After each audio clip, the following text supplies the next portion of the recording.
They have done for years all that they could to destroy me. We don't want our boss to be infected with your boss's toxicity. Are you serious? I'm dead serious. Where are these agendas stemming from? A big factor is the insider trading that goes on. In some cases, they make direct threats, but ultimately, what does it come down to? It comes down to power. And the ends justify the means because they believe they alone know what is best for us, and they really do at their heart of hearts hate this country and what it stands for. You're talking about taking God out of everything. Yeah. Where are these agendas stemming from?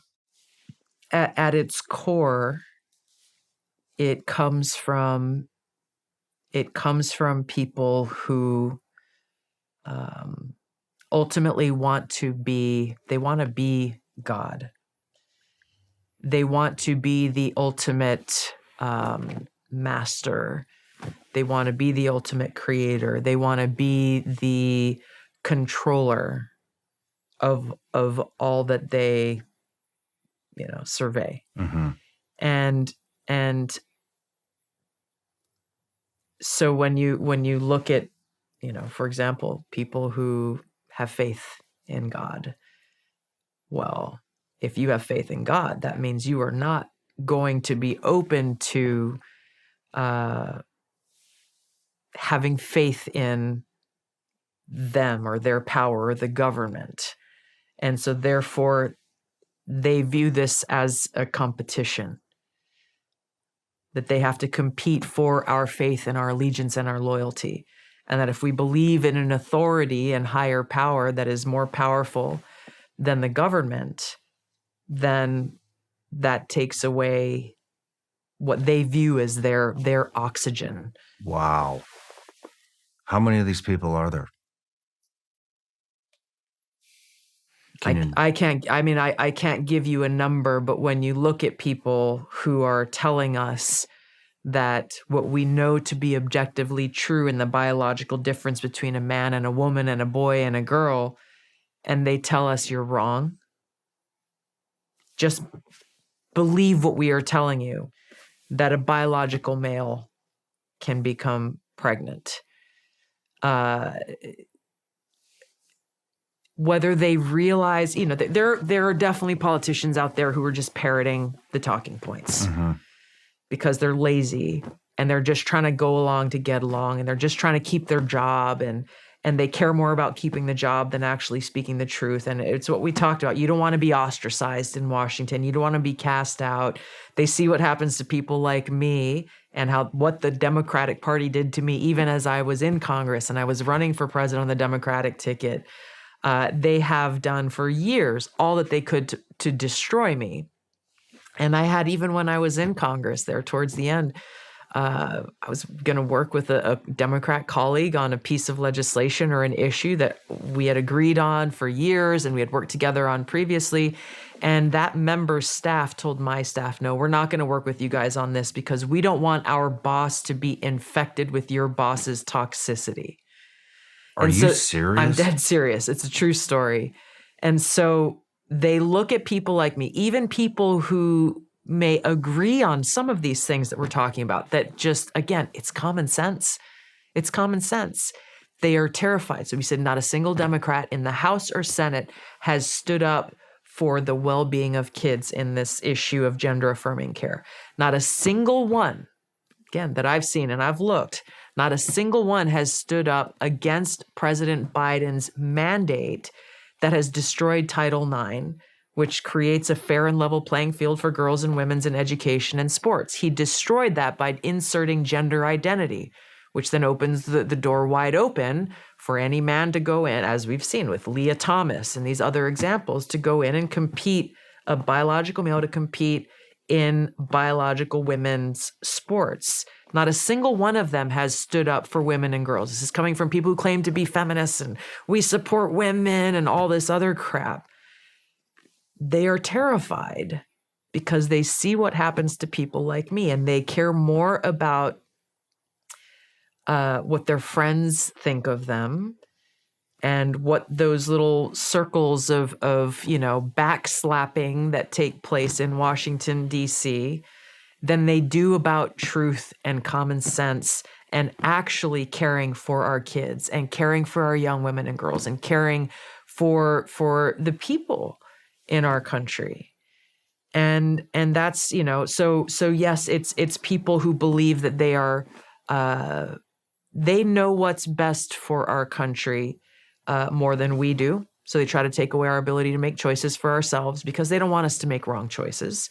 They try to control what information we see and don't see because they know what's best for us, that they need to curate that so that we're protected from violent speech or hate speech or misinformation or disinformation, all of these things that they label to try to silence certain people's voices or certain narratives. They want to limit who we can vote for on the ballot. We saw over 32 states tried to take Trump off the ballot, so voters couldn't even have the right to choose. We talked about the legislation in California. It's not the only state that's pushing for this kind of thing. So we see them putting themselves in a position once again as the ultimate authority that can tell us what is true and what is false because they say it is so. That is more powerful and knows better than what our founders laid out for us in the Constitution. For example, Kamala Harris, there's Article 6 of the Constitution, talks about how there shall be no religious test for anyone serving in public office in our country. As a senator in the Judiciary Committee, she launched accusations against and opposed judicial nominees by President Trump simply because of their faith. This judge, Brian Boucher, for example, he was nominated not for the Supreme Court, it was some other federal circuit court judge, I believe, because he was Catholic and a member of the Knights of Columbus. Kamala Harris and our senator from Hawaii, Mazie Hirono, were launching accusations at him for his faith and asking him, will you give up your membership in the Knights of Columbus if you are allowed to serve as a judge? Completely defying the Constitution. I could go, there's too many examples, but ultimately what does it come down to? It comes down to power. They care more about power and whether it is those who know exactly what they are doing and the ends justify the means because they believe they alone know what is best for us. And they really do at their heart of hearts hate this country and what it stands for. Or it's those who are sheep following along. The end result is the same. Mm-hmm. Both groups of these people are people who swore an oath to the Constitution like you and I did, and who are defying and breaking that promise in the oath that they swore and the promise that they made to those who voted for them to serve in office. Thank you for sharing that. I want to jump around a little bit. I want to know how the lobbyists approach. How they approach members of Congress? How they approach members of Congress. How does that happen?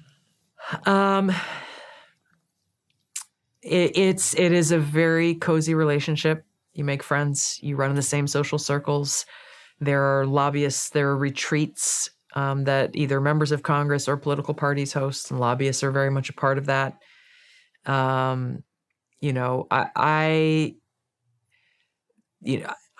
sure that in some cases I know for sure in some cases they make direct threats that if you vote a certain way, there was someone I knew in Congress that was going to run an ad in their political campaign that was calling for negotiating lower prescription drug prices for Medicare to help seniors who couldn't afford it, and a couple other, again, common sense reforms that would actually help people and perhaps I wouldn't even say hurt big pharma because they make so much money, but it might reduce a little bit of the profits that they make. And the industry and the lobbyists for the industry said, if you run that ad, we're going to pull the $5-10 million that we had set aside to run ads supporting your candidacy. They pulled the ad. And so you have the direct threat approach of pulling back of monetary support. And then you just have lobbyists who build up that friendship, and obviously they're funding these people's campaigns, and just be like, hey, bro, here's what I need you to do. This is what my boss is asking for. This is why it's important. I know this probably isn't a big issue for your district, so this is an easy one. Why don't you just vote this way? Yeah. What about, is there any direct money? I'm excited to introduce to you the newest member of my family. We call him Stanley. We got Stanley this past Christmas, and pretty quickly my focus became making sure he was safe while still giving him the freedom to actually be a dog. I went looking for the top-rated GPS fence, the #1, and that's how I found Spot On. Stanley wears their Nova collar. With Spot On, I set up a GPS fence for Stanley right on my phone. No physical fence, no leash. I just walk my property line or draw it on the map, and that's the boundary the collar recognizes. I can create multiple fences, save them, and adjust them whenever I need to. So whether we're at home or traveling, Stanley always knows where his boundaries are. Another thing that stood out to me is these collars are designed right here in the USA and assembled in New Hampshire by a team that's been working with high-precision GPS technology for years. And you can tell a lot of attention went into making this thing reliable. The Nova collar uses a dual-band GPS system connected to more than 150 satellites, along with an antenna that's over 5 times larger than typical GPS fence collars. That keeps the boundary accurate, even around trees, terrain, and changing conditions. Spot On's true location technology has been independently tested and delivers 99.3% containment, which matters when you're trusting something with your dog's safety. It's incredibly durable, and on top of that, I can check his location in real time, send voice commands directly to the collar, and track his activity through the day. I use Spot On so Stanley gets the freedom to run and explore, and I get the peace of mind knowing he's safe.